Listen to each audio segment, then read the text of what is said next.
This conference will now be recorded. Wonderful. So, hello and welcome. We are doing the second session, and this one is going to revolve around questions that refer to regarding writing. I had them up, and now where are they? Oh, here we go. They're not very good at this. Yeah, this isn't like we're not exactly millennials. we don't have an expertise.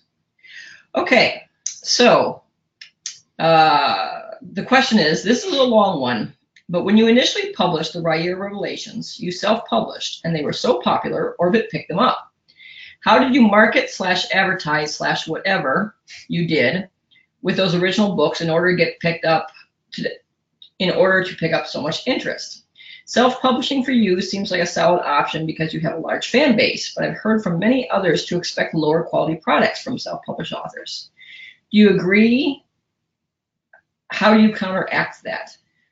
Sorry for the long question, but I write and I have a friend who is more experienced writer than I am. Self-publishing is something I've considered, or should I say will consider if I ever get myself finished.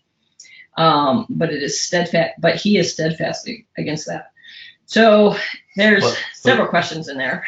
It's interesting because I actually read I think it was a Twitter by Neil Gaiman, in which he was giving advice to writers, and they always say the same thing, which is, what you say doesn't matter because you're famous. And he keeps saying this, and it's like, but I wasn't always famous. So for him, he went traditional, but the reality is it's the same thing. And a lot of people say, well, you have a fan base, therefore what you did doesn't matter. But everyone forgets the fact that when you start off, nobody has any, you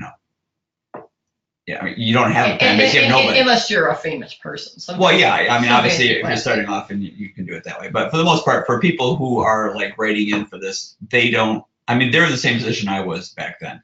But to address how I went about actually becoming discovered, I'm going to throw this one off to Robin, because she's the one who actually got me discovered.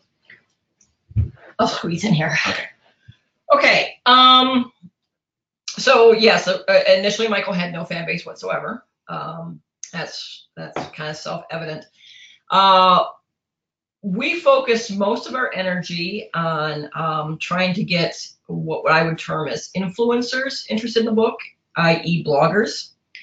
And because he was self-published, there were a lot of bloggers who weren't interested in books from self-published authors.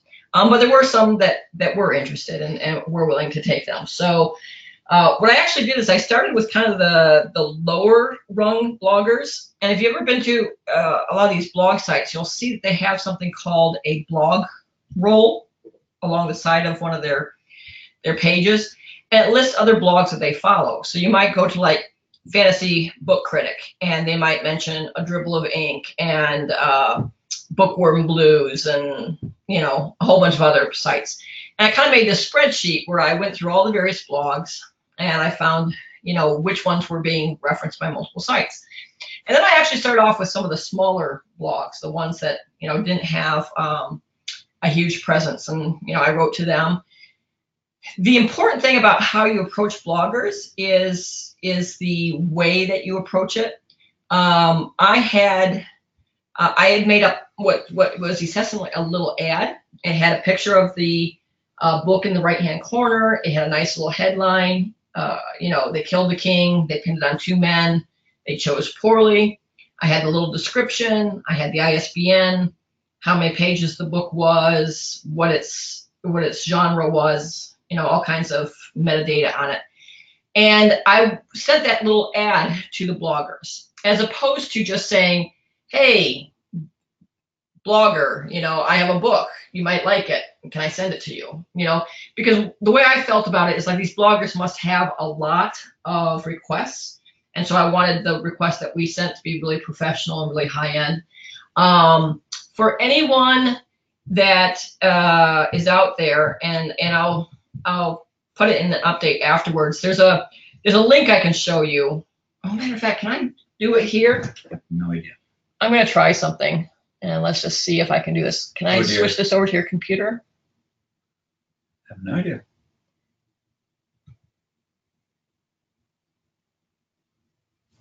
Still here. Okay, are you guys seeing the screen now? Someone respond. So www. Yes, they're seeing the screen now. Okay, so on Reddit.com, Michael has a site. A dog jumping in water. He has a site called Reddit.com/r right to That's a bear. publish. Oh, it's not there. This is why you don't do things like on the fly. You don't do things live. WRITE to publish. Oh, here it goes. And let's see here. Is this where I want to be? Mm. There's supposed to be. I'm gonna move this over here.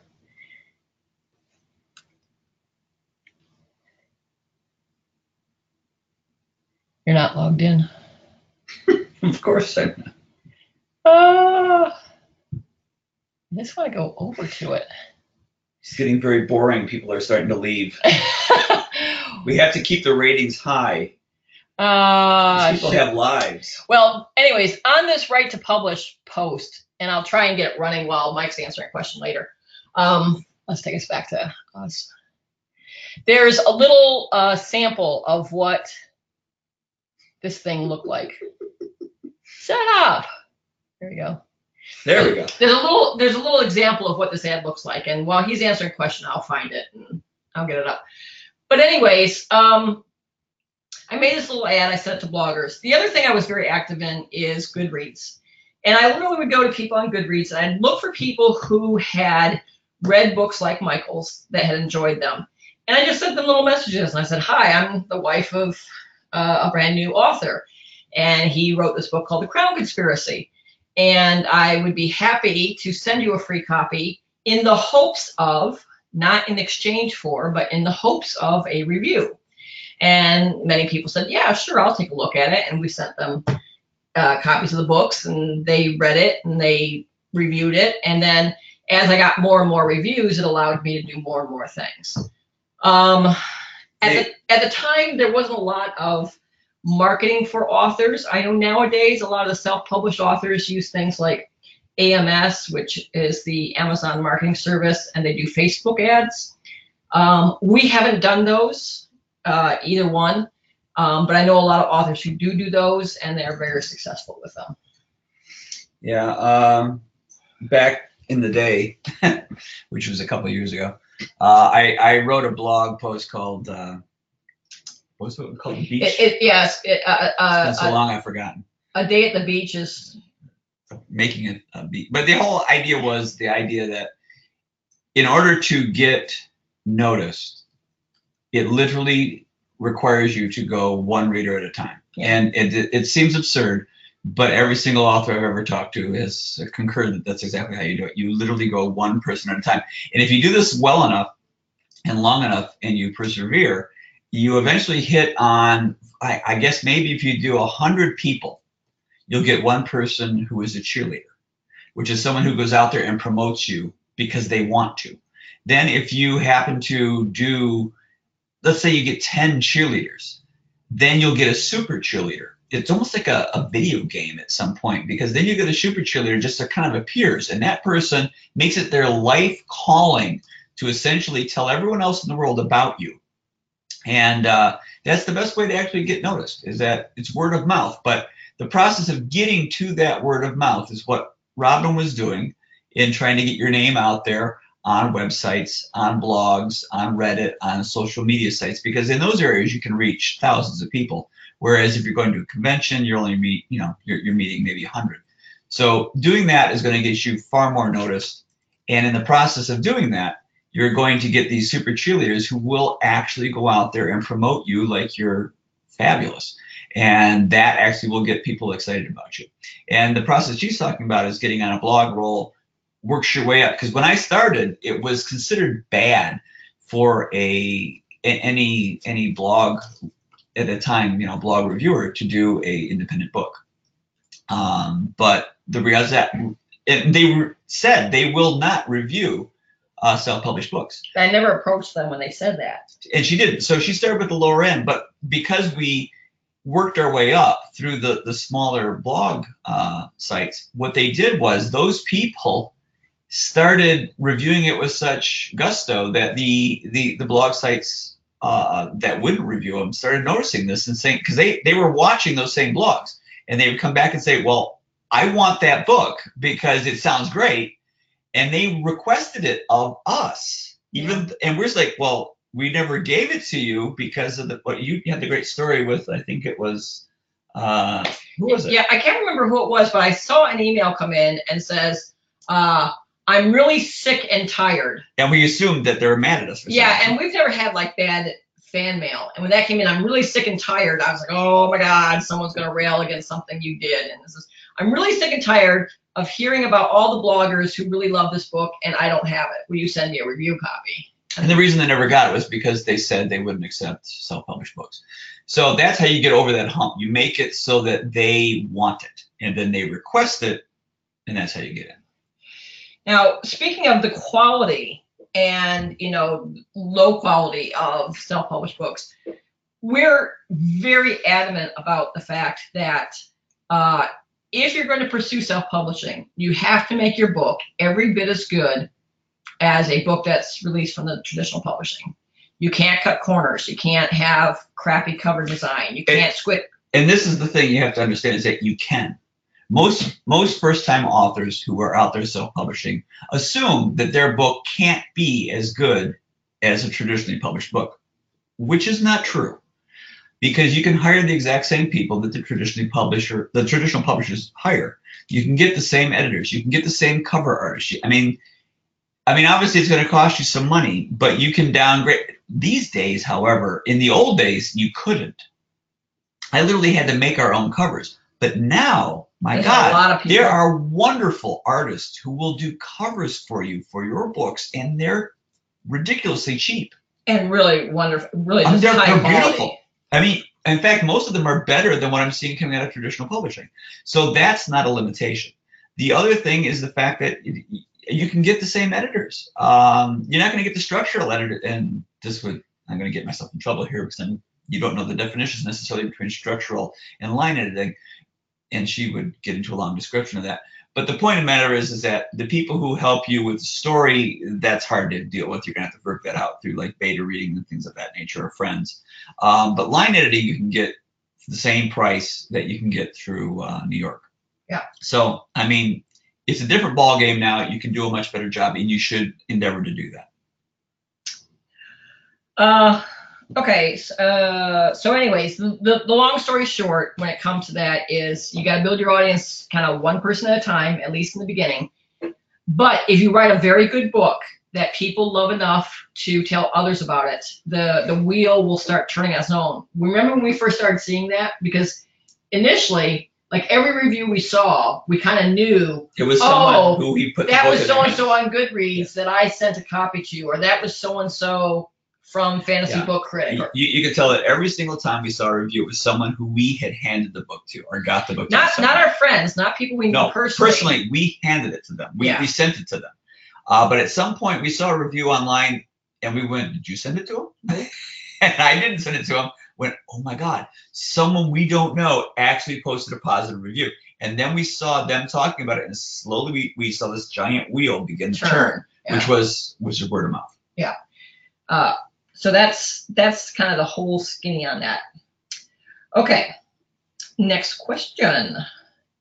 As a beginning writer, how do you continue when you're feeling discouraged, such as realizing the spectacular masterpiece you've created and edited several times is truly just trite, overdone word vomit, and with no hope of being saved? Just as an example. Okay, you're putting way too much pressure on yourself.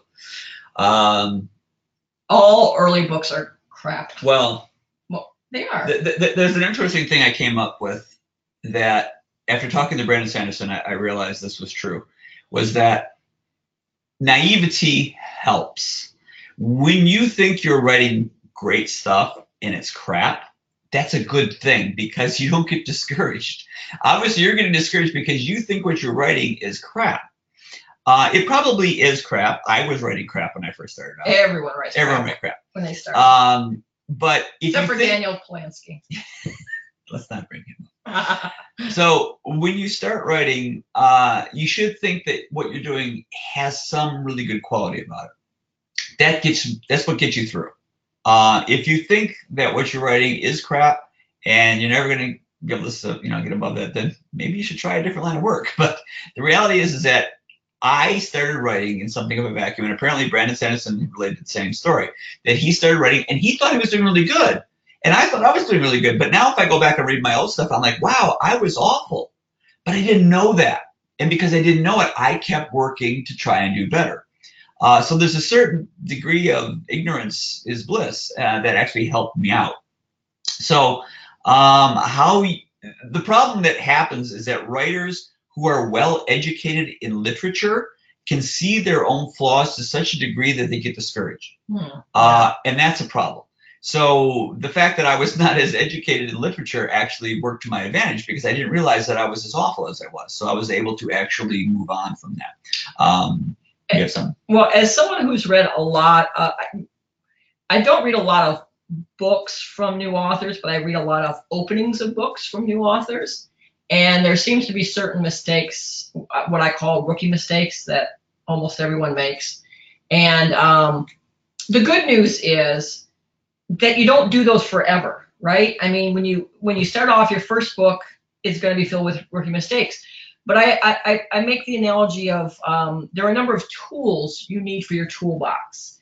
How to determine what type of information you give away when, how to build suspense, how to write realistic dialogue, how to create story arcs within story arcs, how to write something that keeps people glued to the pages. There's all these little tools you need.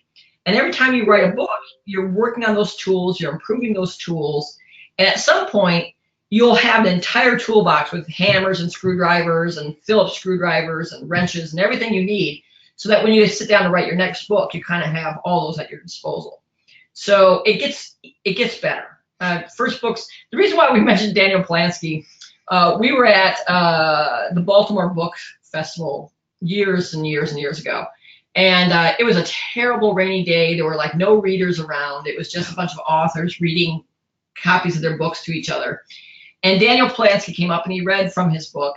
And his book was really good. He was a terrible performer of it because it's not something he did a lot of. It was Lowtown, and he did not want to be there, and he read it deadpan. Yeah, he really did. He was not selling it at all. Right.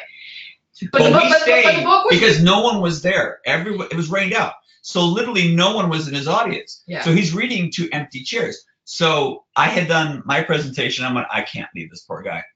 So I sat there and I had to sit in his audience. I had to applaud because, I mean, for God's sake, the poor guy. It was his first book. And it was great. And afterwards we were talking to him. We were like, well, so Daniel, so like what book was this? And he says, well, this is my first book. I says, yes. It's your first published book. But how many books did you write before you wrote this? And he says, it's my first book. And we're like, I hate you. What? That doesn't happen because it very, very rarely does your first book ever come out right. I think Brandon was working on his 13th book when his 6th book got picked up. Yeah. And you... I wrote 13 books. You wrote 13 books before your 14th book. Yeah. So you have to do a lot of writing. Stephen King says you need to write 1 million words. The first 1 million words you should consider practice. And Malcolm Gladwell says you should spend 10,000 hours working at something before you become proficient. The thing you can take heart in is the fact that if you know how to, if you can make up good stories, the rest of it is craft. And craft can be taught. You can learn craft. You can't necessarily learn how to come up with a good story. That's creativity. And sometimes I would say that's talent. That's something that you just have a knack for. You can come up with a really good way, and you kind of have an idea of the best way of telling it. You know, what scene comes before what scene, which comes before what scene. That sort of stuff, you kind of have to be developed from a young age. But the craft part, the ability to create sentences and paragraphs and everything she was just saying, that part you can work out. I wasn't that great at craft. No. I was really good at stories, but I didn't even know the basics of writing when I first started out.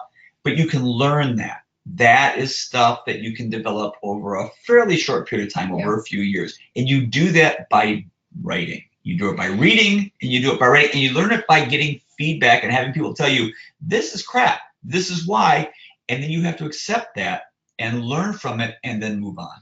And the other important thing is, get involved with critique partners. You say, well, that's a huge waste of my time because I might have to critique someone else's work before I can get them to critique my work.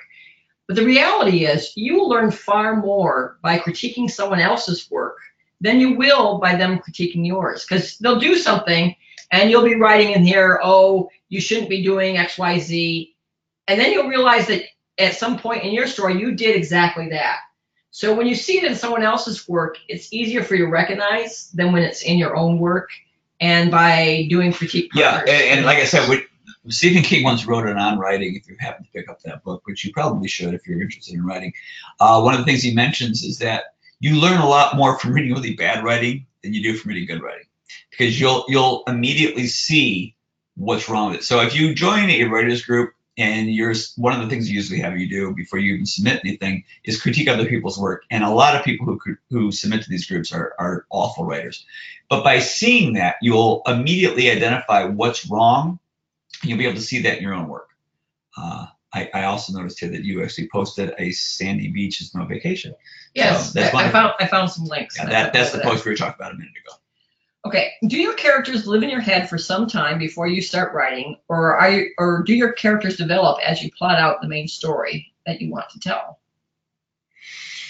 Okay, so I recently answered this question or reflected on it a number of times.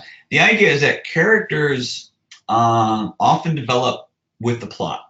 I was once on a panel, I think it was in Balticon, in which they asked what comes first, the characters or the setting? And I thought that was an absurd question, and I didn't know I was on the panel, because the reality was that it was characters, plot, or setting. No, it wasn't. That was the problem. It was what comes first, character or setting? And the reality was neither, because what actually happens is you come up with an idea.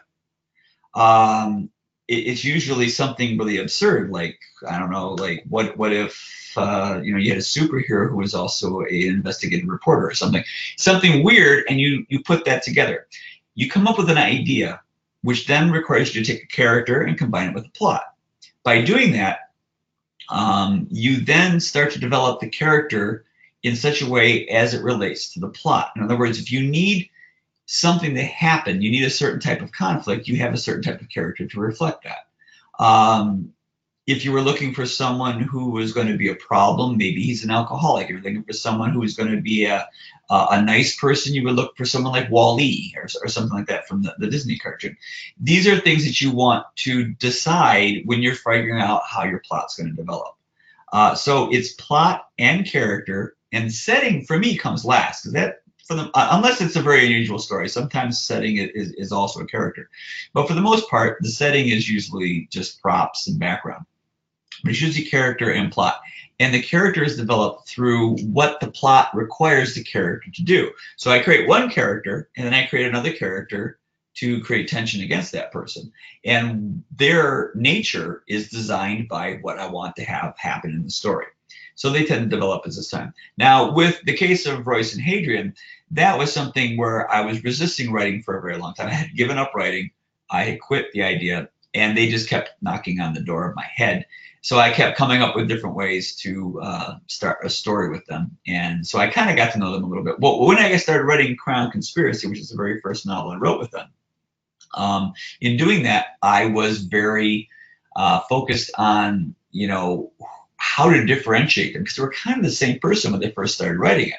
But as I started writing it, I saw how they were different. And by the time I got to Avanpartha, I could tell Royce was the cynical one, Hadrian was the optimistic one, and then I actually went back to Crown Conspiracy and cleaned that up so that I could make the differentiation more accurate.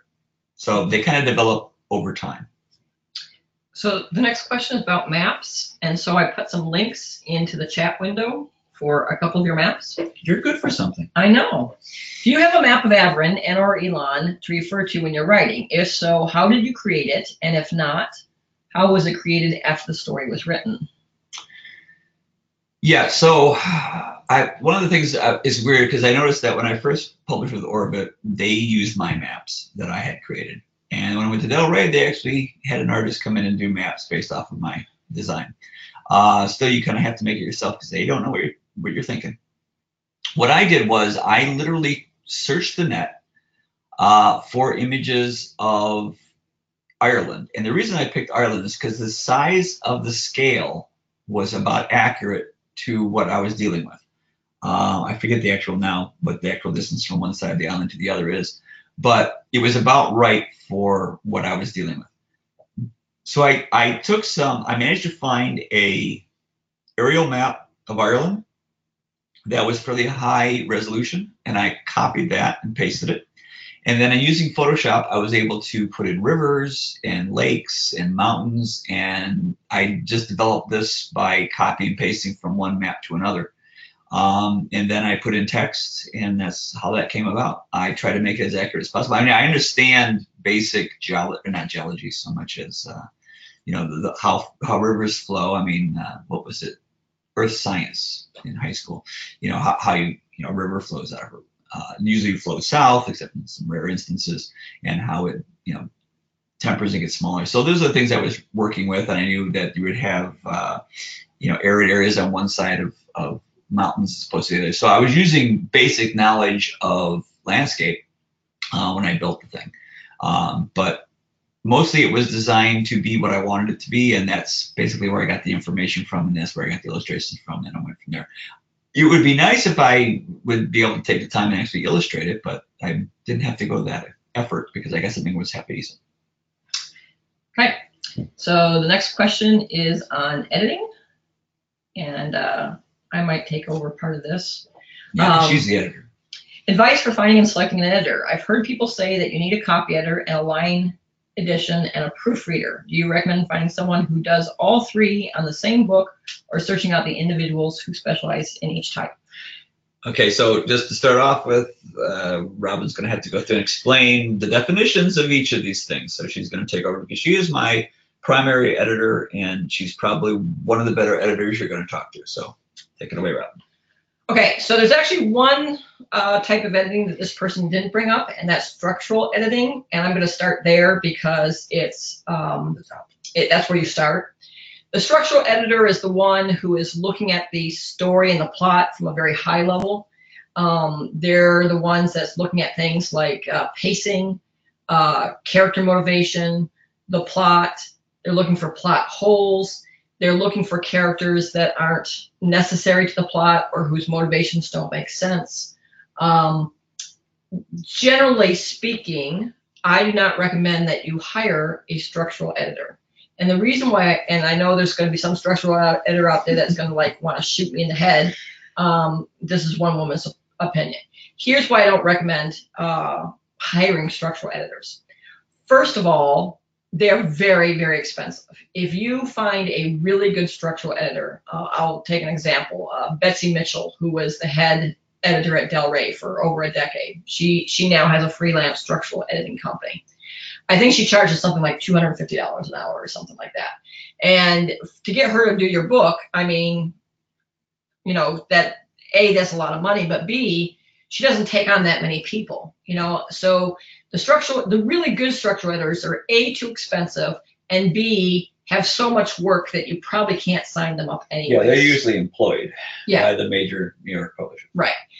Now, there are some book doctors or structural editors who are out on the net, and they will tell you that they will book doctor your book or they will structural edit your book. But the problem is structural editing is highly, highly subjective. And someone who's not very good at structural editing could do harm as much as they could help it. So it's really, really hard for you to trust them, because even if they said, well, I edited book XYZ, you have no idea what shape book XYZ was in before they got it and what they actually contributed to it. So the bottom line is there's really not a really good way to vet a structural editor. Now, that doesn't mean that you can live without structural editing. I think you need structural editor. I do a lot of Michael's structural editing as his alpha reader. But beta readers can be a great source for structural editing, and critique partners can be a great source for structural editing. So as far as structural editing is concerned, I think you should use sources that you don't pay for, but they are people who you have to interact with. Now, copy editing and line editing. A lot of people, there's some debate as to what the differences between these are. These are my definition. They might not exactly align with the industry definition, but they should be close. In general, I consider line editing is someone who is looking at, they don't care about the story. They're not looking at the structure of the story. They're not looking at the character motivations. They're not looking at the pacing. They're looking at the words on the page and how well these words flow. If the author is being overly wordy, if the author is using the same word too many times, if they have a word that there might be a better word choice for what they should have there. That's what the line editor is doing. It's basically smoothing the prose, fixing up the prose, trying to make things go better. A copy editor is generally the person who's concerned with two things. One is conforming the manuscript to a style guide. There are two basic style guides running around the world. The first one is called CMOS, stands for the Chicago Manual Style, and that's the one that most novels will use. And then there's the Associated Press Manual Style, which is generally used, obviously, for newspapers. There are many, many other manuals of styles, but those are the two that are the most common. And they have certain rules in them about all kinds of things, like when do you spell out a number and when do you write it with the digits? How do you capitalize things? Is my lord capitalized? Is his majesty capitalized? It's literally hundreds and hundreds and hundreds of pages of all these various rules related to all kinds of aspects of the book. And copy editors know the Chicago Manual Style inside, outside, backwards, forward, and so they can immediately see if you're violating the manual style, and their job is to kind of smooth it and get everything consistent and conforming to the style guide. They're also the one who's going to worry about things like noun-verb agreement, whether you know how to use lay, lie, and lying. They're the ones who, will notice that you're using loose, L-O-S-E, versus loose, L-O-O-S-E, a common mistake that people make. And copy editors, they know when to use few, fewer versus less, all those little things that most writers know about anyways, but they might not pay particular attention to. So they do all that type of cleanup work. In general, most of the time when you hire a quote unquote copy editor, you will actually get someone who's going to be doing line editing and copy editing together. Most do. And you should ask them when you're hiring them whether they're just going to be doing copy editing or they're going to be doing line editing or both. Interestingly, when we were with Orbit, they did kind of line editing and copy editing together. And when we switched over to Del Rey, that was kind of the expectation I was working under. And they just have what I'll call a lighter touch with their editing. So they did a lot of copy editing, but not much in the way of line editing. And that kind of threw me for a little bit of a loop because I was expecting them to do that. And because they didn't, I had to kind of like pick up the slack of doing more line editing on those books that I hadn't anticipated. Well, this is something you have to be concerned with when you're a writer. It's all too easy to imagine that when you work with a publisher that they're God, and particularly their editors are God. And that whatever they say, it must be the truth. And this is not true. So what you're looking for when you're a writer and you're looking for an editor is you're looking for someone who understands what you're trying to do and reflects your style. There are people who will try to force you to conform to a certain way of writing. And that may not be what you want. Now, it's not necessarily a matter of proper English versus non-proper English. In some cases that does occur, but the reality is that as an artist, which is what you are if you're an author, you have to try and get an editor who will understand what your vision is and reflect that. There are people, when Robin was initially trying to get editors, what she did was she did a spreadsheet.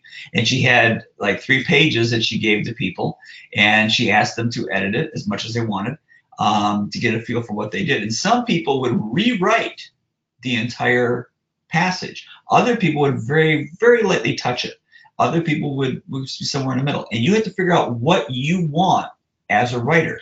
Now, Robin has become my best editor because she has learned what I want on the page. Now, I went from Orbit to Del Rey. When I got to Del Rey, they gave me an editor who literally, I spent an enormous amount of time removing unnecessary words from my sentences. I got really good at this.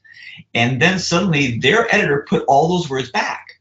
I was ready to kill them. She saw this because she has a tendency to intercept my mail and realized that I would be livid if I saw this. And she went back to them and said, look, this isn't going to work. We need a different editor. And they found me a different editor because that's what you want. You want someone who's actually, what I did with them is I said, look, this editor that you gave for Michael is a fine editor. I mean, I can see what he's doing because he's looking at it.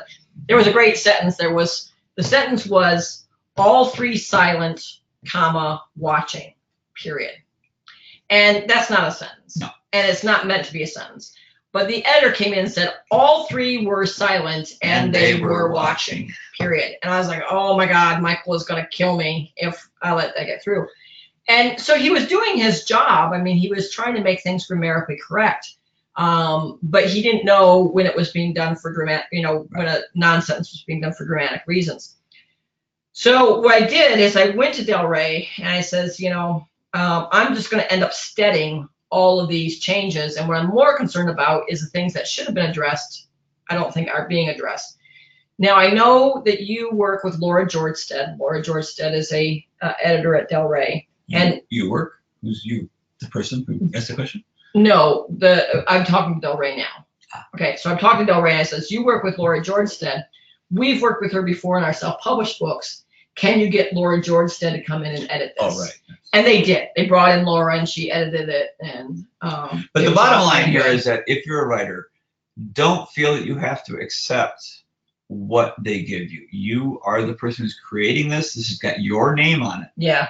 So you need to make this be the way you need it to be. Right. Do not roll over and say, well, they're the publisher, they're the editor, they know all. Don't do that. It is how you want it to be. And sometimes you will want to have a sentence that isn't a sentence. Yeah.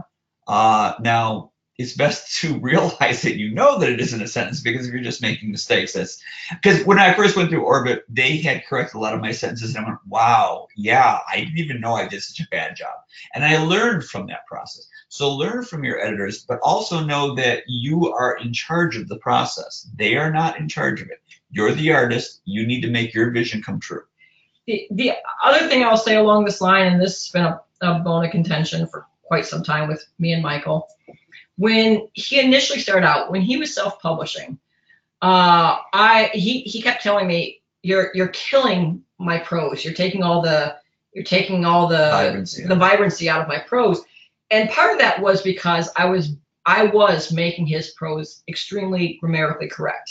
And the reason why I was doing that is as a new author and as a non-published author, or as a new author. Well, no, as an independent, non-traditionally published. Right, and as a self-published author. Exactly. I was afraid that there would be some readers who would look at that and not realize. There would be a lot of readers.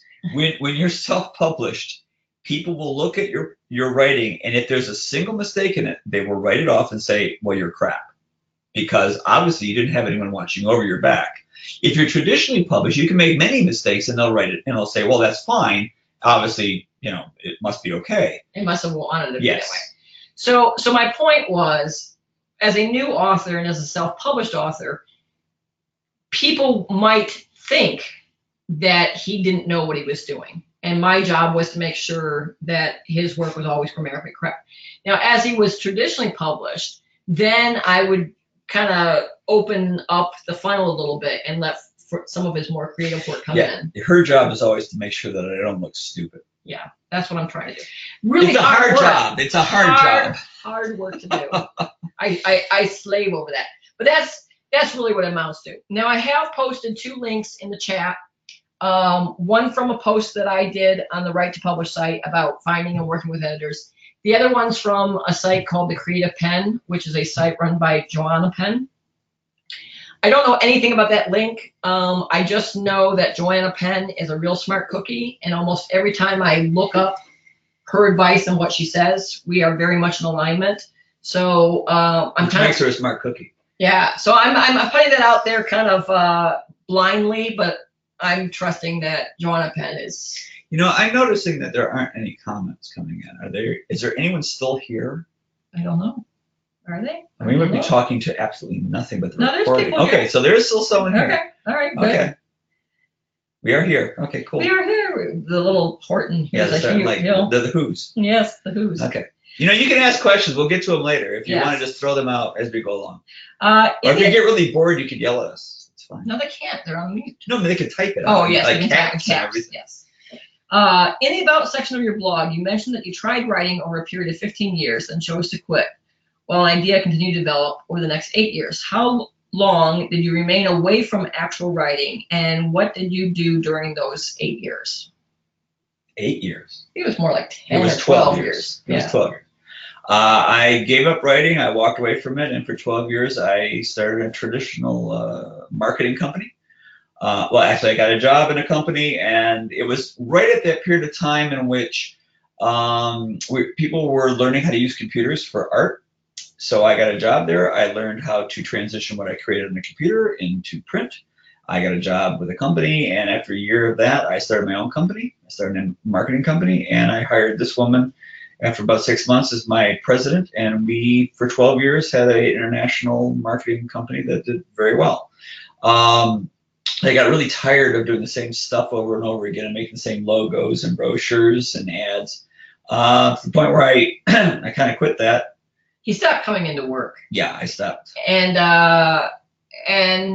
you know, I told him, I said, well, you know, we made this company for you, and if you're not going to work at it, you know, I don't want to hire new people to do it. And I said, so what do you want to do? And he says, well, you know, I really want to go back to writing again. You know, it's been really depressing over these years not writing. I said, well, okay, fine. Well, the problem is that when I was doing advertising, I would create a great idea, and then the client would come back and say, yeah, I love everything about it except change everything. And that got really annoying. Not every client said that, but some. Not everyone, but a lot of them did. So I got tired of doing the same thing, and I wanted to do something that I could actually create myself. And control. And that's when I started writing stories. Right. And so we went with that. And he said he wanted to write. And I said, fine. Also, we had been a success at marketing, Oh. at advertising. I mean, Yeah. and at the age of like 35, we were like, we have achieved everything we ever wanted. So she was waiting for me to come up with something hard, apparently. So I picked being an author, and that was a good challenge. Yeah, Mike always comes throughout our lives together. He always comes up with these weird ideas, and then he says to me, you know, make it happen. You know, so like we went on vacation, and he wanted to live in Vermont, and he's like, make that happen. And I'm like, I'm a software engineer. There's no one writing software in Vermont. And then I found this company in the middle of nowhere, and I got a job there so he could live in Vermont. And then he'd be like, you know, I would like to have my own advertising company, make it work. And so I'd go and I'd make the advertising. It was amazing how depressing it was when I stopped coming up with ideas, because she became Alexander with no new worlds to conquer. I mean, she became really depressed. Both of us did, because we had nothing to do. At the age of 35, we were ready to die. Yeah. It wasn't until I came up with the idea of like, well, what the heck? I'm going to try and become an author. And that was just like, are you nuts? Because that is really crazy. But well, actually, what you actually said was, I want to write, but I don't want to get published, which was even crazier. Sure. But it worked out. It's a long story. It worked out. You mentioned you have adult children. Were you writing when they were younger? Any tricks to finding time when balancing family life? Is it easier now? Yeah, when I first started out, I was the stay-at-home dad, because she made a lot more money than I did. I was making enough to pay for my gas fare to work, and she was making enough to pay for everything. So I thought there was no sense in it. So when we had kids, I stayed home. When the kids were young, it was very easy because I slept most of the time. So in the mornings, I would write. Because you put Benadryl in their cereal to make them sleep all the time. No, I did not. No, but so I will say this: we have absolutely the best kids that ever graced. I'm kind of embarrassed by that. Yeah, actually, we are. They should be worse. We were worse. But part of the reason for that was Michael made them very independent because they had to be, because he didn't coddle them. You know, I think as a mother, I had a mother who literally did everything for me. I mean, she washed my clothes, she folded my clothes, she put them in the drawers for me. So, you know, as a kid, I never had to do any chores. I never had to do anything around the house. Well, Michael wanted to write, so he made the kids do all the chores. He's like, okay, you empty the dishwasher, you do the laundry, you Well, put the garbage out. in the old days when people had kids on the farm, they did it for free labor. So I kind of had the same concept. So that we had kids, they were there to basically be servants. So I had them, you know, do laundry, do cleaning and stuff like that. So they were put to work really. But the reality was they slept, I got them to do stuff. And then I then eventually they went to school, and you could and they went to school during the first half of the day. I would write. That's basically how I did it. It wasn't that hard because you can easily get 3 or 4 hours worth of free time in order to write when your kids are at school. In summertime, you just get them involved in something. And I think it was around that time that no, actually I didn't do that. I was thinking computer games, but no. We didn't have any computer. It was before computer games. No, so I would just get them involved in doing something, and then I would write for an hour or so. The other thing I should say, now, Michael has never been an author who had to balance the work and writing. He's always been not having a day job when he's writing. Yeah, when I had a job, I didn't write. And when you wrote, when I didn't have a job, that's when I wrote. Yeah. So a couple of things that I've recommended to people who aren't that lucky, particularly if you have a significant other, and particularly if you have a significant other who wants to be supportive of you, is ask the significant other to take over like one task you used to do. Like, let's say it was grocery shopping, right? And now that person is going to do the grocery shopping, or maybe it's doing the dishes at night, or whatever task that might be, giving the kids a bath or working with the kids at homework, whatever it might be. Ask that significant other to take on that responsibility for you so you can go and write. But when you do that, you've got to write, right? You can't go play a video game. You can't be playing around on the internet. It isn't a situation of that, because if you're a writer, that's what you want to do. No, but a lot of times other writers don't have that dedication. I find that odd. And I'm just saying that if you have a significant other who is willing to take something off your plate, then you've got to really, get down to it. And if you can't, if you find yourself, getting involved in chat rooms, or you're on the internet, or you're doing something else, then, you got to take one those huge aspect of back. being a writer, because you are your own boss, is the ability to basically discipline yourself to get things done. If you can't do that, I mean, being an artist is a huge problem. But I want to get to something, because I noticed there was a message popped up from Matt Sampson. And I wanted to mention that he was talking about that he's going to get an editor. The last question we answered was that person's question. And they were saying they were ready to go out and get an editor. And I wanted to say that the way Robin got one was she went to where? ACES. Well, it's in that post that I put up there, but it's ACES. It's the American Copy Editor Society. And what she usually did was she gave them a sample of her work and said, the first thing is ACES has a job board. It's a free job board where you do an ad and you say, I have a novel, this is my genre, this is my length, I'm looking for an editor. And in there, you should mention things like what you're looking for. Are you looking for just copy editing, or are you looking for copy and line editing? Basically spell out exactly what you're looking for.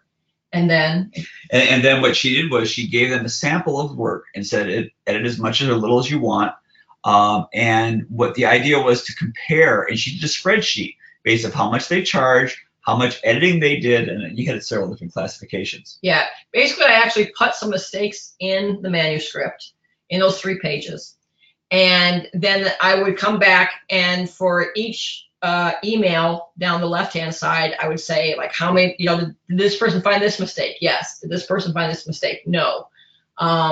Is this person, and then I would rate them on kind of a scale of 1, like A, B, and C, like how I felt that they would mesh with Michael. Because like he said, some were like, they were almost like pretending like they were ghost writers and like completely rewriting everything he had. I was like, no, we're not looking for that. So that was a.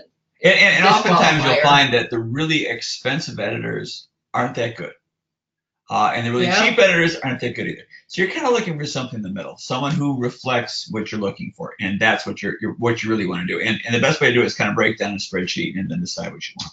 And what we ended up doing is we actually hired 2 editors for like $350 each for a total of $700 for our books, because no editor is going to get everything. Now, recently, I just got an email from someone, because I mentioned this, $350. And someone just wrote me back that they had posted a job at Aces, and the quotes they were getting back were all like 700 to 1,000. And it's quite possible that, those rates have gone up. I mean, I was doing this back in 2011, so yeah, it's possible. So, I mean, you're going to have to see what the market bears. But I will tell you this: we use the best editors in the business, the ones that are being used by Del Rey and Penguin Random House and Orbit, and these are the top of the lines. And they charge us about $1,200 for 135,000 word manuscript. Right. So if anyone's coming to you, I see a lot of authors who say, well, my editor charged me $2,500 or $4,000 or $4,000. Yeah, oh my God. I mean, that's like twice the rate. That's the twice rate of the best that's out there. Of the best that's out there. So something's not right there. So don't do that. So yeah, so at least you know what to deal with that. Hope that works for you, Matt. Although your books have been successful, it still seems like publishers aren't really being easy to work with on reprints on new books. Is that accurate, and why? Are they just not nice? Are they just not very nice, or corporate machines? I think what this is referring to is the hardcover editions of the Rayura Revelations, which we are actually producing ourselves. Hopefully, we'll get that done early next year. Orbit, when they did the Rayura Revelations, they only did them in trade paperback.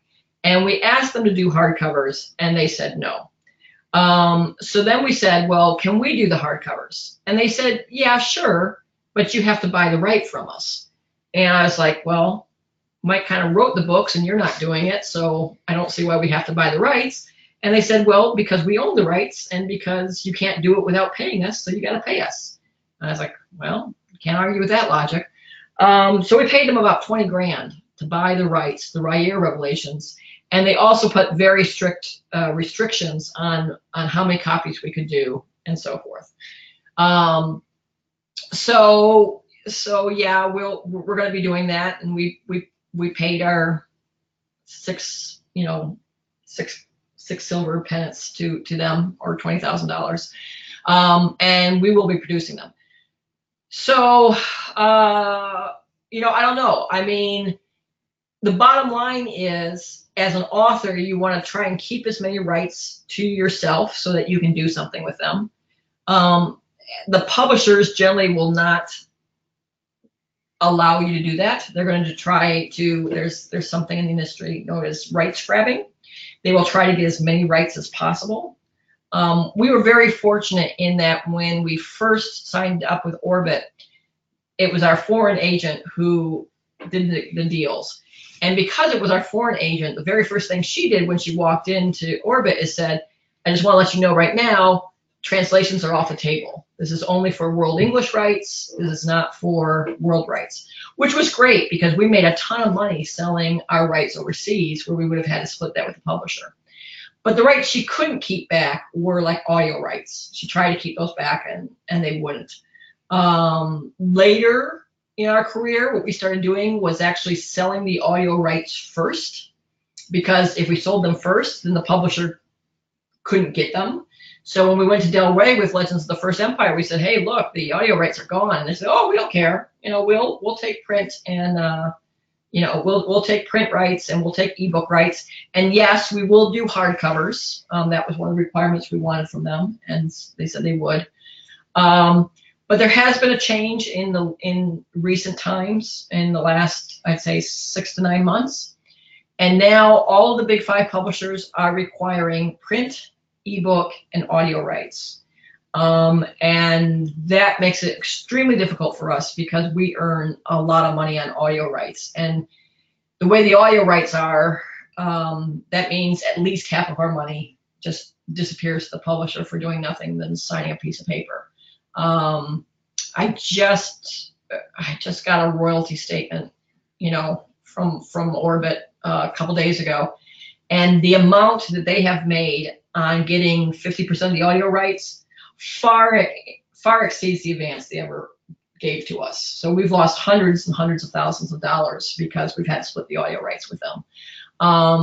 And so for those that don't already know, and probably most already know this, Michael will not be traditionally publishing anymore because we can't get a traditional publisher who. We can't afford to be traditionally published. We can afford, but we don't want to give up hundreds of thousands. It's not worth it to us. Hundreds of thousands of dollars. But so, anyways, that's a long way of saying, as an author, you want to try and keep as many rights as you can. As a traditionally published author, the publishers will demand certain rights of you. And once they have those rights, they're going to monetize them any way they can, including selling them back to you in order for you to use them, which was the case with our hardcovers. And I noticed that a question came in concerning Scrivener, but we can get to that a little bit later since we have some other ones. So don't worry. Actually, I have no idea whose name this is. D.T. Smith. We'll get to that later. I am curious what kind of process you went through to get your first works noticed. I mean, what process did you go through to get your by your publishing company? So again, I'm gonna let this hand Robin. Go ahead. So when our fifth book came out, our fifth self-published the fifth self-published book, I said to our foreign rights agent, I said, we're starting to get some traction. Maybe New York would be interested in these books, even though they weren't interested in them before. Let's put some feelers out. And what I did was I developed a kind of author profile.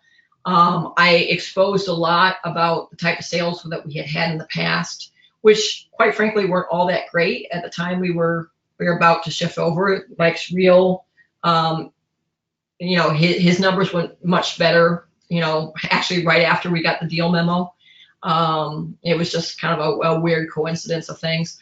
But the things that attract publishers, particularly in these days and ages, are going to be numbers. If you're a self-published author and you have good sales, you can attract traditionally published authors. And there's a lot of self-published authors who have been picked up. There's Michael, there's David Dalglish, there's a whole bunch of authors that Orbit has picked up recently. Tor has picked up a couple of them recently.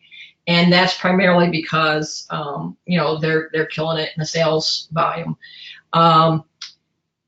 If you're not a self-published author, it's a slightly different scenario, because no matter what book a publisher signs, they're going to be doing something called a P&L, a profit and loss.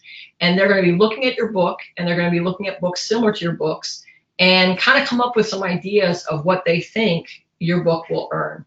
And based off of that, that's how they'll come up with the advance amount.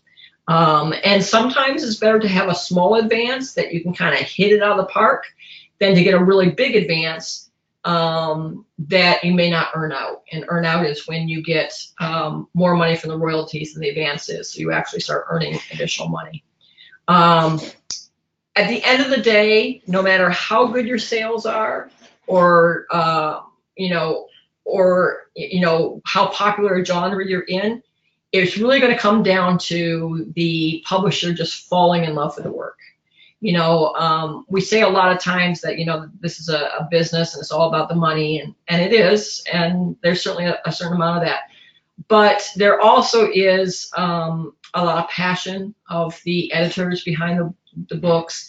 If they find a story that they really just love, they're going to be able to go into the meetings where the decisions are made. And in these meetings, there are all kinds of departments. There's the sales department, there's the marketing department, there's the accounting department. And an editor who is very passionate about your work will sometimes take someone who's maybe has a borderline P&L, and they'll be able to get the book pushed through in order to get it published. So, at the end of the day, it's all going to be about how good the story is, and how, and how well written it is.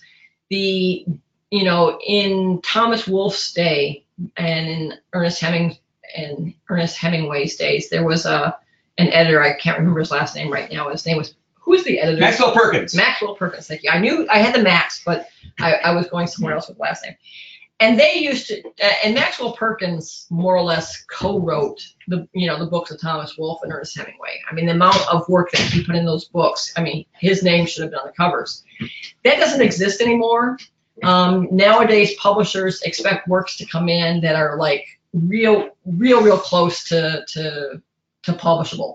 And that's not to say that they're not going to give you structural feedback. And it's not to say they're not going to give you copy editing and line editing, because they definitely will. But what they're not going to do, a lot of authors will tell me, well, I don't want to go traditionally published because I don't want someone coming in and telling me I've got to get rid of this whole plot point, or I have to get rid of all these characters. In general, they're not going to want to do that because it's too much work. If your book needed heavy, serious work, it's not going to get pepped up. So what the publishers are really looking for is something that they think will sell, and something that they can put out without spending years in editing it. What part of being a writer is the hardest for you?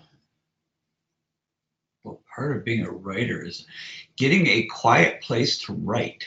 We went to the effort of building a whole cabin for me so I can get a quiet place to write. I've been writing since I was 13 because I like writing. I like making up stories.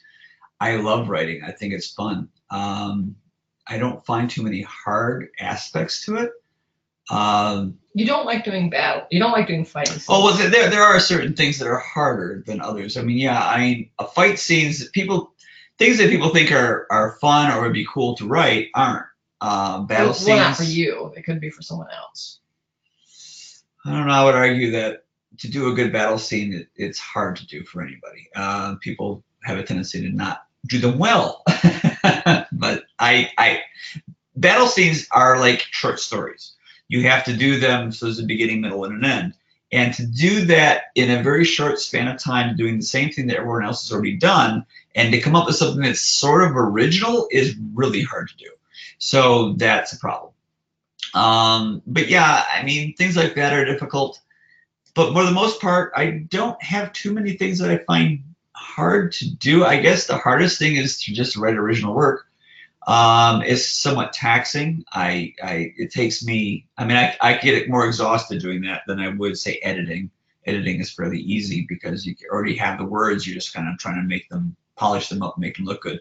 But when you're starting off from scratch and you have to come up with the next word all the time, that can be something that I can only do for a few hours a day. Well, this blends right into it. It says, which step from the writing process is the hardest, most tedious for you? And I assume that's from conceptualization to initial writing to, editing and cleanup. Most tedious. What step in the writing process? Yeah, so my writing process consists of me coming up with an idea, then writing things down in a moleskin notebook, and then I start transferring it to Scrivener, which I then place into the proper notebooks, which become the chapters.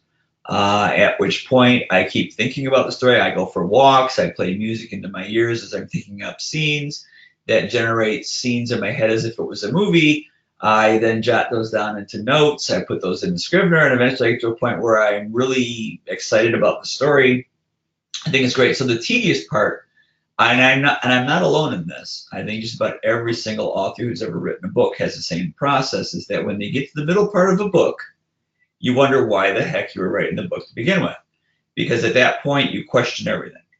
Because that's usually the lull part. The beginning is great. You get excited, you move along, and then suddenly at the middle part, you're like, I don't think this is any good. I don't even know why I wrote this. I don't think anyone will want to read it.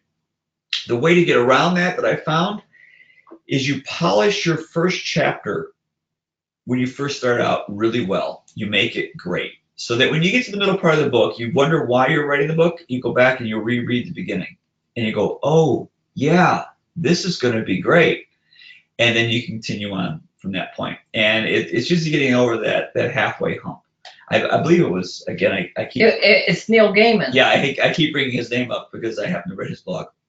But he wrote that he called his agent and said, you know, this book, I think it was Anthony Bowie's or something. He's like, this book is terrible. I don't know why I was even writing this. She goes, oh, you're at that point again. Because you're halfway through the book. He's just like, have I done this before? She goes, oh yeah, every single time. You do and he didn't even realize that. Yeah, and apparently, all authors go through that. The middle part of the book always is awful. That's the tedious part. That's the part where you're like, I don't, and you don't know the ending. You don't know if it's going to work out. When you get to the very end, you get panicky. I always see it like a plane. You have to lift it off. The hardest part is taking the plane off and landing it. But in writing the middle part, you just lose track. But at the end, you have to figure out how to land this right. And you're panicking because like it's got to come down precisely. I hope I did everything right. Oh, it worked! Yay! And at that point, you're like, you celebrate. But that middle part is always hard. And that's the point where you come up with new ideas for other books. Like, maybe I should just set this aside because... Don't set it aside. Don't set it aside. You have to finish it. You have to finish it. You can always go back and fix those things in the middle. I mean, you know, like I've gotten books from Michael, you know, where I was like, oh, you know, this middle part here dragged, or, you know, I don't know why you went on this whole tangent and stuff. And those are easy to clean up. I mean, you know, that's what you can do after you get everything down. But usually it seems worse than what it is. Yeah. How extensively do you outline your stories and or series? When I first started writing, I didn't outline at all. I was a discovery writer, as they say. I think all writers tend to be when they first start writing. But as I got further along, I realized that I was having problems, that I was having to rewrite large sections of the book or give up on the book entirely because what I was writing was simply not, I was writing the dead ends. So what I ended up doing at that point was I started thinking the book out a little bit further, thinking like, okay, so this is where it begins, this is going to happen in the middle, and this is where it's going to end. And once I got that in my head, it was easier to write the book. And I discovered that I was more successful in getting through a book faster and with a more conclusive ending. And I would have a higher rate of actually finishing the book. So when I was doing that, that was working out for me. So I started to outline more and more to the point where I started getting... I would say to the point where I would get several bullet points of scenes, and then I started making chapters. At this point in time, as I am right now, I will actually be able to list the number of chapters for the most part. I don't stick with it, but I try to list most of the chapters that I'm going to be doing, and that changes as I go through it. I often relate it to if you're taking a trip, say from New York to San Francisco. You start off, you know you're going to leave New York at a certain time. You're going to go to, say, Chicago. You're going to go to Denver, and you're going to end up in San Francisco. But you get to Chicago, and you say to yourself, wow, I'm having a really good time in Chicago. I don't have enough time to get to Denver. Maybe I'm not going to go there. And you hang out. You end up in Kansas City for some weird reason. And then you end up, and you still always try to get to San Francisco. Unless, of course, that really doesn't work out, in which case you have to replot everything to go to where you want to go. So you have to be flexible. You have to allow the book to go where you want it to go. But having an understanding of how it's going to get to the end is very important, because it tends to work as a sliding scale, that the more you outline, the more contrived your book becomes. The more you discovery write, the more you have a chance of having a book that has no end, that is not satisfying to the expectations that you put in the beginning. So there's a sliding scale. You have to figure out where you're comfortable with that. You have to make it enough discovery to make it make sense, but you have to have enough outlining to actually have the end basically pay off the promise that you made at the beginning of the book. So this dovetails into another question.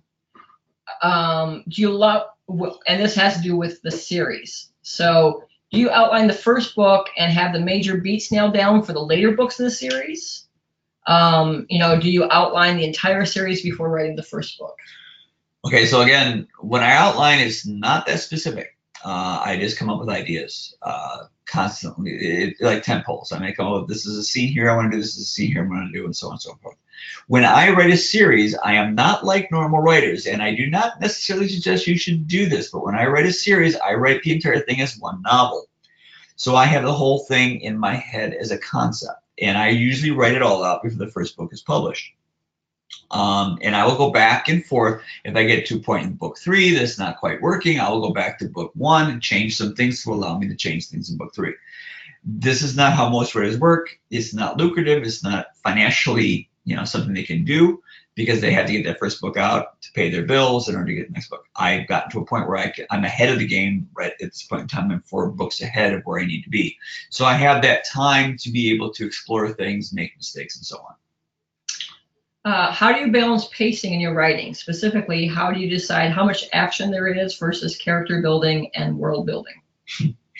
One of the things I do when I write with Scrivener, I actually will. Before you answer, I should say, as someone who reads through your beta stuff, and one of the things we check the betas with is pacing. The thing you always rank the highest on is pacing. People saying that you have a good mix of pacing. Oh, so cool. I didn't know that. Yeah. Thank you. Yeah. I generally, when I write a book, I think about the reader's experience, and I think about what I would think if I was reading this book and I would be getting dull. This part is getting boring. What can I do to spice it up? But also when I'm doing Scrivener, I will literally, in the corkboard, if anyone knows what I'm talking about, because if they're familiar with Scrivener, in the corkboard area, you can highlight things in different colors or put labels on them. And I will put red labels on action scenes so that I know where the exciting scenes are. And I try to make sure that there's not a huge gap of no red, because then I know that it's going to be getting slow at that point. But when I write a book, I often think of myself reading the book. When I open a book, what I want to see is something that immediately captures my attention. I understand what's going on. I think it's interesting. I want to know what's going to happen next. That's how a book should begin. After I get past that point, I need to have some information to fill in, some information so I know what's happening. I know who these people are, where they are, and then I need something else to capture my attention. It's almost like you're swinging from branch to branch like Tarzan. It has to be, this is exciting, okay, filler information. This is exciting, this filler information, and you move on. And I also go with what I believe was the old Pixar illustration of plotting, which is this event occurs, and because of this event occurs, and because of that event, this event occurs, rather than this event occurs, and then that event occurs, and then that event. There's no real relationship between them. So they should make sense. They should join one to the other. And in doing that, you give the reader something to latch on to, something they can follow, and gives them a good plotting sensation. So they feel that one's moving to the next. And there's a certain degree of continuity there. This is a funny one. A funny one? Yes. On those first books, were you able to obtain blurbs for the cover marketing from established authors? Or how were you able? How was I able? How was you able to? Yes, all the great blurbs that I got. And no one, absolutely no one ever offered a blurb for my books. I will say that this is not an area that we've worked very hard on. True. There are some authors who, and there's some publishers that on behalf of the author work really hard on this. But a lot of times the traditionally published authors, they expect the author to go and like write those letters to all these various people and say nice things about these books. I mean, I've actually had some publishers send me books. Yes. And asking me to blurb other authors. So I mean, I know the publishers do that, but to date, I've never ever had any author ever blurb my books. Is that true? That is true. Really? No author has ever blurb my books. No one has ever given me a quote and said this would be good. So that's why this is funny, because it's never happened. No one likes me. Well, it's not something that we've spent a lot of time in. And maybe if we did, we could have it. But it's hard because there are some authors, I won't name names, but there are some authors who don't really write their own blurbs. They say, well, write me a blurb and you can put my name on it. And you know this because sometimes they have almost the exact same blurb like they use for. There are certain authors who they say the same thing about like every book, I've been asked many times to write endorsements for books. And I don't know how many times I've gotten books. But in 10 years, I think I've endorsed 4 or 5 books. Yeah. Because I actually read the books and I have to evaluate that they are better than average, that I like them or I won't endorse them. Right. Which is why I almost never endorse them. But a lot of times that's not the case. A lot of times people I'm different. I'm not Yeah. the same as many other authors. When self-publishing your work as an indie author, what did you find were the most effective marketing tool strategies? We've been through that. Beyond having a well-written, edited book and a good copywriting on the cover. Okay, I'm going to circle back to that in just a moment. What do you consider reasonable amounts of money to put towards the marketing of a debut novel? Go ahead. So we already talked about, the fact that we utilize Goodreads and we utilize bloggers. But this little part this person put in parentheses, beyond having a well-written / edited book with good copywriting on the cover, you can't. That is not an aside. That's the stake. I mean, you need that first. I mean, no marketing in the world is going to save a book that is not well written and is an enjoyable read. Because what it all comes down to is word of mouth. Every book that's successful has people who are out there evangelizing it, who are saying, this is the best book I ever read, you have to read this, I'm a big fan of this book. It is the readers who who get that wheel turning. And if you don't have a good book, that's not possible. As far as what reasonable amount of money you put towards the marketing of a debut book, well, a couple things. Number one is, there's a big difference whether you're self-publishing or traditional publishing. If you're traditionally publishing, you have to come out of the gate at a full-on run. You have a very small window of opportunity. Short runway. Very short runway. Your books need to have good numbers in pre-order, and they have to have good numbers on week 1, and they have to have good numbers on week 2 and 3. There's a company called Nielsen Bookscan, and they report on point of sale of books. And I used to subscribe to Bookscan. It's pretty expensive. It's a couple $1,000s to have. And I could see everyone's books. I could see how many books Brandon Sanderson sold his first week and how many Patrick Frost has sold his first week. And I could go back to old books and see how much they sold. And you would be surprised at just how badly the curve drops after like 3 weeks. I mean, literally, most authors have sold 95% of their books in the first 3 weeks of sales, and that's it. And in fact, when we went to the Penguin Random House warehouse, which is this huge warehouse, like where they put the Ark in Indiana Jones, your books actually leave. There's 2 parts of the warehouse, the front part and the back part. And the back part, like I said, it's like Indiana Jones. Like, to pull a book from that massive place is very difficult, very expensive. But while it's in the front portion of the warehouse, where they're able to get books out very quickly, it's a very efficient way of doing it. Well, the thing that I found most shocking was the point at which your books move from that front warehouse to the back warehouse happens on the day it goes for sale. In other words, when your release day comes, they move all your books from the front warehouse to the back warehouse. It doesn't matter who you are. That's when they expect they're not going to be selling anymore. Yeah, they expected that all the sales. They expect that now in Amazon and Barnes and Nobles and Books A Million, those books have already walked out of their warehouse to the retailer warehouses. And at that point, they're just waiting for returns. They're not expecting any more. Which is why pre-orders are crucial. Yeah. When you're doing traditional publishing. If you're doing self-publishing, you have a long runway. Yes, very long runway. And if you're self-publishing, one of the things that we recommend is that 3 is the magic number. And that you really shouldn't be spending a lot of time and effort in it. Now, again, self-publishing, because you have a long runway. You shouldn't put a lot of time and effort into marketing when you have just 1 novel out, or even when you have 2 novels out. It's not until you get your 3rd novel out that you should start doing a lot of marketing and self-publishing. And the reason for that is multiply by 3. Yeah, if you get someone, they like your book, and you get whatever you get for them, let's say it's $5, that's all you get out of them. If it takes you another 2 years to produce something, they'll forget about you. So what you should do is spend 95% of your time writing book 2 and writing book 3. And for that 5% of the time that you're quote unquote doing marketing, the marketing you should be doing is getting your books in the hands of bloggers and readers in the hopes of, not in exchange for, but in the hopes of reviews.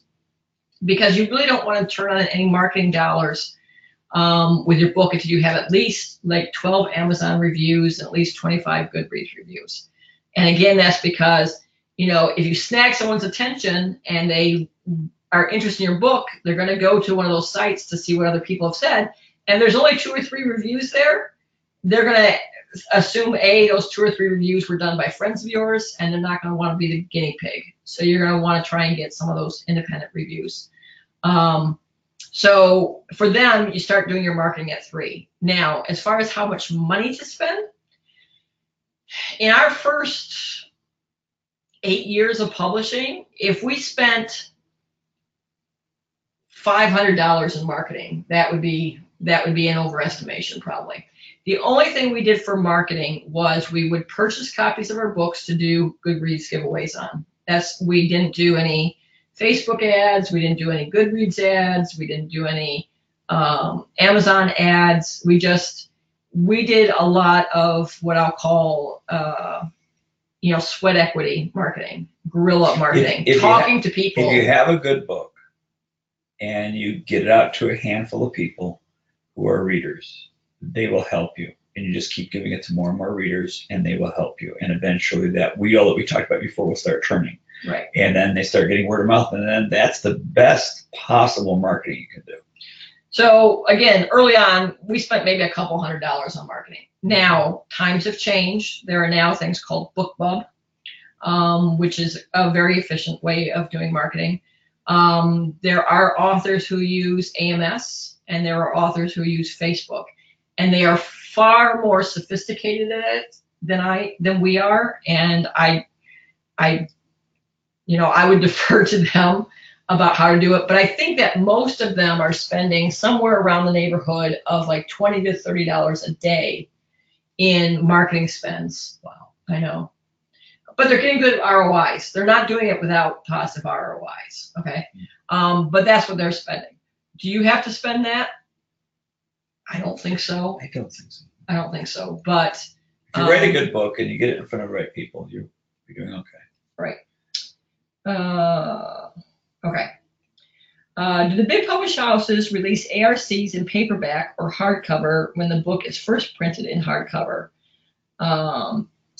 As you can see, I'm preparing the marketing plan for my own novel's release. Are they asking if it comes out in hardcover or paperback? Yeah. ARCs are always paperbacks. Yeah.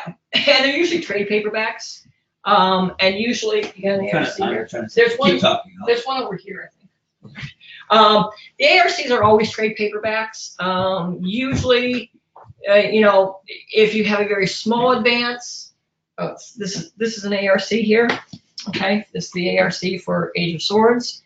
You can tell it's an ARC because it's like got all white. Yeah, and usually, the back here. Sometimes what they'll have on the back is they'll list like what their marketing plans are for it. Like if they're doing a particularly large print run, they'll say, guaranteed 50,000, first run printing. And then there's usually something along here that indicates it's an advanced reading copy and statements to the effect that, this is not the final words and don't quote from it until you get permission from the publisher. You can do ARCs just as well as your publisher can do ARCs. When we did our ARCs, we did them through CreateSpace, which is now KDP. Also Lightning Spark or Lightning Source. There's a Rudens ARC. Yeah. Naomi Novak's. Yep. And see, Naomi got a lot more quotes than. Yeah, she got a ton of quotes. Yeah, she did. I even gave her a quote. You gave her a quote. She didn't use it. No. I don't even know if she knows. She got way too many, much better quotes than me. Yeah, I don't know if she even knows that you gave her one, but you did. So anyways, yes, you can do your own ARCs, and they should be trade paperbacks.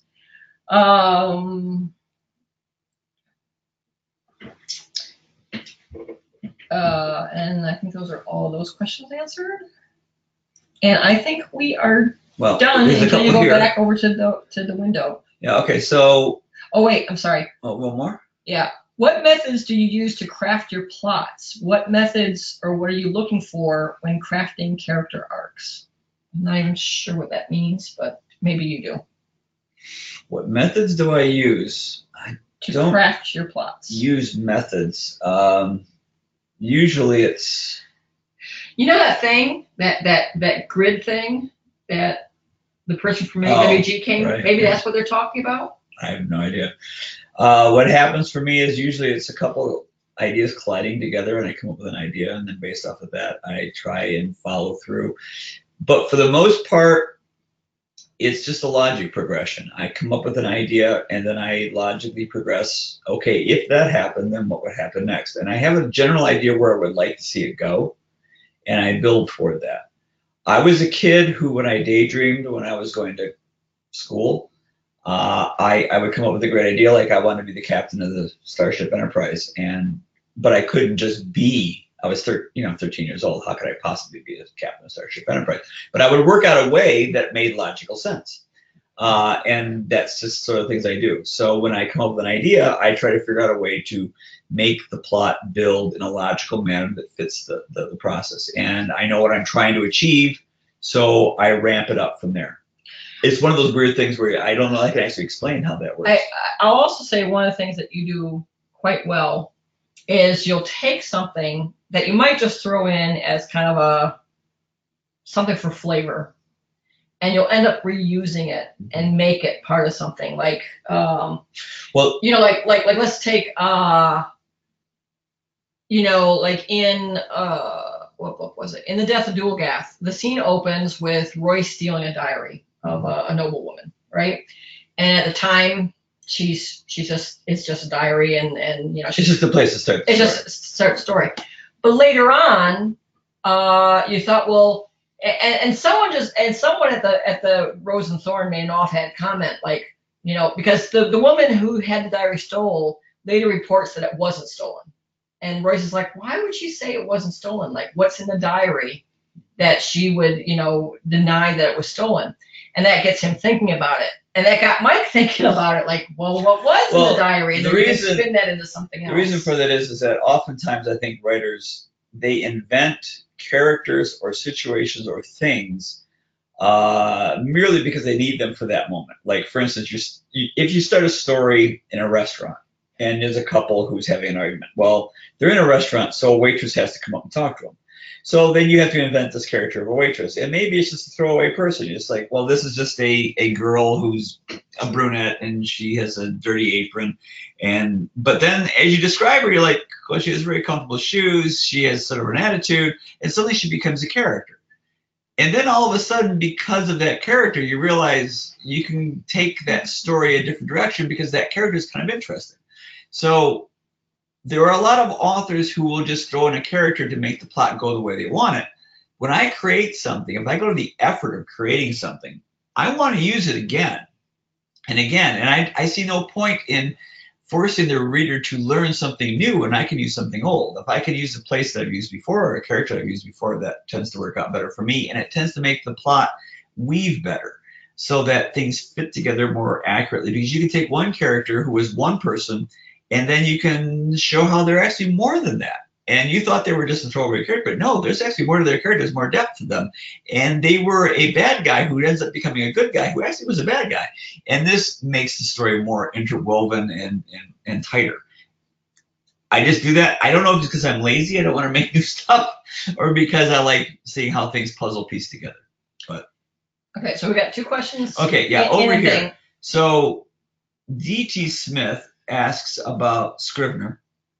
He says he's been using it last year to outline a second book in a series, and he's been working for quite some time. And after a while, he's wondering how much effort I put into character development.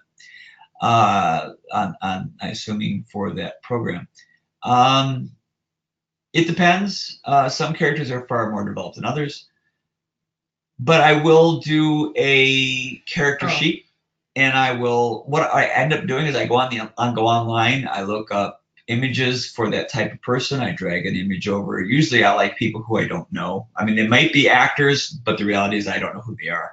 but I like the way they look, which helps me describe that person, and also gives me an idea of what that person's like just by looking at their face. You can kind of say, I think that person. I used to do an exercise. I would go to a coffee shop. I'd go to like Starbucks, and I would sit down with a laptop. And as people walked in and went to the counter, I would base off of what they look like. I would write a little like synopsis of what I thought their personality was, just based on how they look.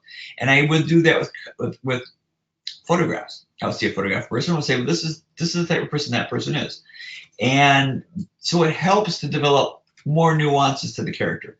I also have a standard stat sheet which asks me questions about the character. So I would ask the questions like, what is their things that they found that they're most proud of? What are things that they're most afraid of? What is a secret they don't want anyone else to know? What are quirks that they have? Everyone has quirks that they do that are kind of annoying. Do they bite their nails? Do they laugh funny? Do they use their hands oddly in conversation? These are things that if you drop them in there, they seem unimportant, and oftentimes you don't even use them. But when you're writing, particularly when you're writing an attribution, which means, you know, the he said, she said thing, if you don't want to have he said or she said, you can have an action tag, which is they say a line of dialogue, and instead of saying a person said it, then you add in what they're doing. And if you have something that people do frequently and it adds to their character, that helps. So having that kind of information at your fingertips allows you to write it in rather than having nothing at that moment. So those are the things I try to fill in when I'm creating the character, to allow me when I'm writing to not have to, stop and think. I can keep going with the flow. So I do some of that. Some characters are more developed than others. I'm also putting up in here a number of blogs that Mike did on Scrivener.